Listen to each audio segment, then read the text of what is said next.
ब्रेकनंतर बघूया गाईचा गोठा, शेण, गोमूत्र याचा विषय निघाला की अनेकांची तोंड वाकडी होतात। व्यवहारिक विचार करणारा प्रत्येक जण त्याकडे तुसडेपणानेच पाहतो।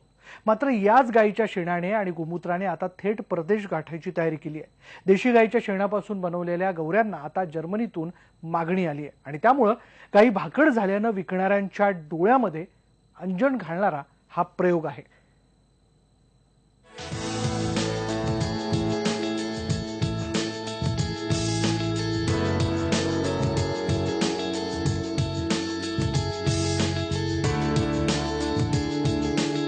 ही आहे संतोषी माता गोशाळा। गेल्या 8 वर्षांपूर्वी इथं 2 गायींच्या पालनापासून या गोशाळेला सुरुवात झाली। आतापर्यंत या गोशाळेत तब्बल 85 गायी जमा झाल्यात। डॉक्टर राजेंद्र गाजूल यांनी याची सुरुवात केली। अगदी सुरुवातीच्या काळात गोमूत्र आणि शेण विकून त्यांना पैसे मिळायचे। आता त्यांनी शेणापासून गौऱ्या तयार करण्याचं काम सुरू केलंय। पूर्वी देशांतर्गत या गौऱ्यांना मागणी होती, आता थेट जर्मनीतूनच त्याला मागणी आली आहे। त्यामुळे भाकड गायींपासूनही आता लाखोंचं उत्पन्न मिळू लागलंय। अग्निहोत्र करण्यासाठी हा गौऱ्या जातो आमचा। महाराष्ट्रात मुंबई, पुणे, कर्नाटकमध्ये जातो। त्याचप्रमाणे जर्मन, मलेशिया, रशिया ह्याचं मुख्य केंद्र जर्मनला असल्या कारणाने विदेशातून भरपूर प्रमाणात मागणी आहे। त्या ठिकाणी त्यांनी अग्निहोत्र करतात। हिंदू लोक असतील किंवा तिकडे फॉरेनचे लोक जर असतील त्यांनी अग्निहोत्र करतात। अक्कलकोट, शिवपुरीच्या माध्यमातून आम्ही एक्सपोर्ट करत असतो दरवेळेला कंटेनरच्या मार्फत।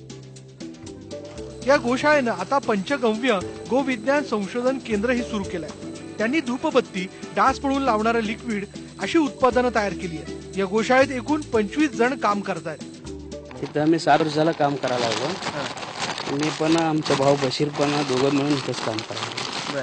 आता 7 वर्षाला इथंच काम करायला लागलो दोघं बी।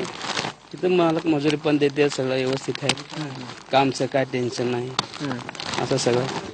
भाकड गायींपासून लाखोंचं उत्पन्न घेता येतं हे या गोशाळेच्या चालकांनी दाखवून दिलंय।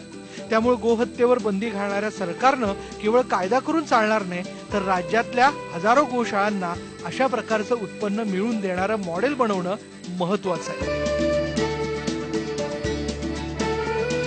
सागर सुरोसे, IBN लोकमत, सोलापूर। तर गावातला एक